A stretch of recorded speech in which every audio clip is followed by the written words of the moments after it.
কোরবানির আগে জামাইকে যদি মনের মতো একদম পারফেক্ট কোনো কিছু রান্না করে বা বানিয়ে খাওয়াতে চান, তাহলে আমি অবশ্যই বলবো এরকম বাসায় বসে আপনারা চিকেন রোলটা অথবা ভেজিটেবল রোল যাই বলেন না কেন বানিয়ে সারপ্রাইজ দিতে পারেন।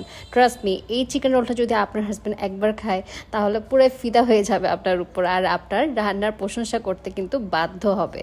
তো আজকের রেসিপিটা আমি শেয়ার করব একদম এ টু জেড কীভাবে পারফেক্টভাবে রোল বানাবেন সেটা। একটা বাটিতে ফার্স্ট টাইমে আগে একটা ডিম ফাটিয়ে নিয়ে নিলাম, আর ডিমটা খুব ভালোভাবে ফাটানো হয়ে গেলে এটা আমি দিয়ে দিব প্রায় 2 কাপের পরিমাণ ময়দা। আর ময়দাটা দেওয়ার পর আমি আবারও খুব ভালোভাবে সব কিছু মিক্স করে নিব। এই ব্যাটারটা তৈরি করার জন্য আমি কিছুক্ষণ পরপর অল্প অল্প পরিমাণ পানি মিক্স করে সব কিছু একটু মিক্স করতে থাকবো। তো আমার এখানে 2 কাপ পরিমাণ ময়দার জন্য প্রায় 3 কাপ পরিমাণ পানি লেগেছে। আপনাদের প্রয়োজন মতো পানি একটু কম বেশি দিতেই পারেন, খুব বেশি থিক আবার থিন না। এরকম একটা ব্যাটার যখন পারফেক্টভাবে রেডি হয়ে যাবে তখন স্বাদ মতো লবণ দিয়ে একদম লাস্ট টাইমের মতো সব কিছু ভালোভাবে মিক্স করে নিচ্ছি। এবার এই ব্যাটারটা ঢাকনা দিয়ে ঢেকে আমি 15 মিনিটের জন্য রেস্টে রেখে দিব। ব্যাটারটা 15 মিনিট রেস্টে থাকার পর ঢাকনাটা তোলার পর দেখতেই পাচ্ছি উপরের দিকটা পানিটা ভেসে আছে আর নিচের দিকটা ময়দা পরিমাণ। সব কিছু এবার চামচের সাহায্যে খুব ভালোভাবে মিক্স করে নিব। আর এই যে ব্যাটারটা আমি তৈরি করলাম, এই ব্যাটার দিয়ে কিন্তু আমি পরবর্তীতে রোলের যে শীটটা আছে সেটা তৈরি করব। আর এখান থেকে আমি অল্প একটু পরিমাণ ব্যাটার নিয়ে আমি আলাদা একটা বাটিতে তুলে রাখছি। এটা আমার পরবর্তীতে রোলটাকে একটু ডিপ করার জন্য কাজে লাগবে। এবার আমি চুলে একটা ফ্রাই প্যান দিয়ে দিয়েছি, আর তাতে আমি সেই আলাদা কালো বক্সে যে ব্যাটারটা আমি প্রথমে তৈরি করেছিলাম সেখান থেকে 1 চামচ দিয়ে এভাবে করে চারিদিকে ঘুরিয়ে দিচ্ছি। আর চুলার আঁচে পরিমাণটা প্রথম দিকে তাওয়াটা একটু গরম হয়ে গেল, পরবর্তীতে একদম ছোট আঁচে রাখতে হবে যাতে করে এটা আস্তে আস্তে হয়। চুলার আঁচটা এমন ছোট রেখেই 30 থেকে 40 সেকেন্ড পরে যখন শীটটা দেখবেন সাইড থেকে খুলে আসবে, ঠিক তখন আমি সাইড থেকে শীটটা উঠিয়ে অপর পিঠটা আমি একটু ভেজে নিব প্রায় 10 সেকেন্ডের জন্য। তো ভাজা হয়ে গেলে কিন্তু শীটটা একদম পারফেক্টভাবে রেডি, একদম সফট হবে আর এরকম একটা হালকা ব্রাউনিশ কালার হবে। তো শীটটা যখন হয়ে যাবে তখন আমি এটা চুলা থেকে নামিয়ে রাখবো। আর এভাবে করে সেম প্রসেসিংয়ে আমি আরও সবগুলো শীটই কিন্তু বানিয়ে নিব। এবার আমি রোলের ভিতরে ফিলিংটার জন্য কিন্তু চিকেন এখানে নিয়ে নিয়েছি ব্রেস্ট পিসের টুকরো প্রায় 250 গ্রামের মতো।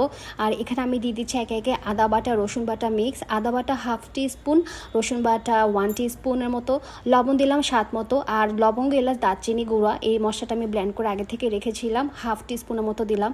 সাদা গোলমরিচ গুঁড়ো দিলাম 1/2 টিস্পুন, আর জিরা গুঁড়া দিয়ে দিলাম 1/2 টিস্পুন, আর দিয়ে দিয়েছি হলুদ গুঁড়া 1/2 টিস্পুনের থেকে সামান্য কম। এবার দিয়ে দিয়েছি লেবুর রস প্রায় 1 টেবিল চামচের মতো। সব কিছু এবার খুব ভালোভাবে আমি হাতের সাহায্যে মিক্স করে নিচ্ছি। এই ক্ষেত্রে চিকেনটা কিন্তু মেরিনেট করে আলাদা করে রাখার দরকার নেই। এবার একটা কড়াই আমি দিয়ে দিলাম অল্প একটুখানি তেল, তাতে দিয়ে দিলাম সেই মেরিনেট করা চিকেনের পিসের টুকরোগুলো। এবার সব কিছু খুব ভালোভাবে নেড়েচেড়ে নিচ্ছি। আর চিকেনের পিসের যে টুকরোগুলো আমি একটা বাটিতে রেখেছিলাম সেটা একটুখানি পানিটা ধুয়ে আমি এখানে একটু দিয়ে দিলাম। এটা আমার অনেক পুরোনো অভ্যাস, মানে কোনো কিছুই ফেলতে না চাইলে যেটা হয় আর কি। এবার আমি দিয়ে দিচ্ছি এখানে কাঁচা পেঁয়াজ কুচি প্রায় একটা বড় সাইজের, আর এরপর আমি দিয়ে দিচ্ছি বাঁধাকপি কুচি, এখানে একটু বেশি পরিমাণ দিয়েছি 2 কাপের মতো। আর কাঁচামরিচ কুচি দিলাম প্রায় 4টা। চুলার আঁচটা মিডিয়াম রেখে ঢাকনা দিয়ে ঢেকে রাখবো, কারণ বাঁধাকপি থেকে অনেক বেশি পরিমাণে পানিটা বের হবে আর তাতে কিন্তু চিকেনটা সিদ্ধ হয়ে যাবে। তো পানিটা যখন একদম মোটামুটি শুকিয়ে আসবে ঠিক এমনটা, তখন আমি এটা চুলাটা বন্ধ করে নামিয়ে নিব। আর এবার আমি তৈরি করে নিচ্ছি আরেকটা ব্যাটার স্টিকি বা আঠালো ভাবটা আনার জন্য।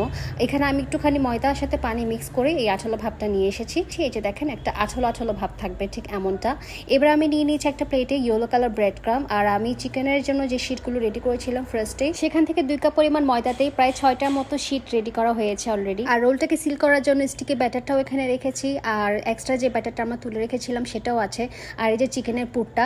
এবার আমরা পারফেক্টভাবে রোলটা রেডি করার জন্য একটা শিট নিয়ে নিলাম, আর ঠিক 3 সাইডে কিন্তু এরকম আঠাটা লাগিয়ে নিলাম। আর এরপর চিকেনের পুরটা মাঝখানে দিয়ে একটুখানি আঠাটা সাইড করে দিয়ে আবার এটা আমরা একটু রাউন্ড করে ঘুরিয়ে রোলে শেপে দিয়ে দিচ্ছি। আমি আপনাদের সুবিধার জন্য আরেকটু ক্লিয়ারভাবে দেখিয়ে দিচ্ছি যে কিভাবে করে রেডি করছি সেটা। তো আপনারা চাইলে কিন্তু এটা কোরবানির পরবর্তী সময় কিন্তু বিফ রোল হিসেবেও বানিয়ে রেডি করতে পারেন ঠিক সেম প্রসেসিংয়ে। বিফ রান্না করা থাকলে সেটা দিয়েও করতে পারেন, অথবা বিফ কাঁচা দিয়ে এভাবে করেও করতে পারেন, খেতে কিন্তু অসাধারণ লাগবে। এবার যে ব্যাটারটা আমরা প্রথম দিকে তুলে রেখেছিলাম সেই পাতলা ব্যাটারে আমি বানিয়ে নেওয়া রোলটা একটু ডিপ করে নিব। আর এরপর আমি দিয়ে দিচ্ছি ইয়েলো কালার ব্রেড ক্রামটা। যেহেতু ডিপ করে নিয়েছি লিকুইড টাইপের, তো ডিপ করার কারণে কিন্তু ব্রেড ক্রামটা খুব সহজেই লেগে যাচ্ছে। আপনারা চাইলে ময়দার ব্যাটারের পরিবর্তে ডিম আর ব্রেড ক্রাম দিয়েও কিন্তু রোলটাকে কোট করতে পারেন। সব কটা রোল যখন রেডি হয়ে যাবে তখন আমি চুলাতে একটুখানি তেল দিয়ে, তাতে আমি তেলের আঁচটা একটু মিডিয়াম হয়ে গেলে গরম, তখন আমি রোলগুলো দিয়ে দিব একে একে। আর রোলের এক সাইডটা যখন একদম পুরোপুরি ভাজা হয়ে যাবে ঠিক তখনই কিন্তু আমি আদার সাইডটা কিন্তু উল্টে দিব। এভাবে করে একদম ছোট থেকে মিডিয়াম আছে রোলটাকে আমি ভেজে নিব 5 থেকে 7 মিনিট পর্যন্ত। আর রোলটা এখন পুরোপুরি কিন্তু কিন্তু রেডি। আমি জাস্ট একটা ভেঙে দেখাচ্ছি, উপরটা থাকবে ক্রিস্পি আর ভিতরটা থাকবে একদম তুলতুলে নরম। রেসিপিটা কেমন লেগেছে সেটা জানাবেন আর আপনার টাইমলাইনে শেয়ার করতে ভুলবেন না।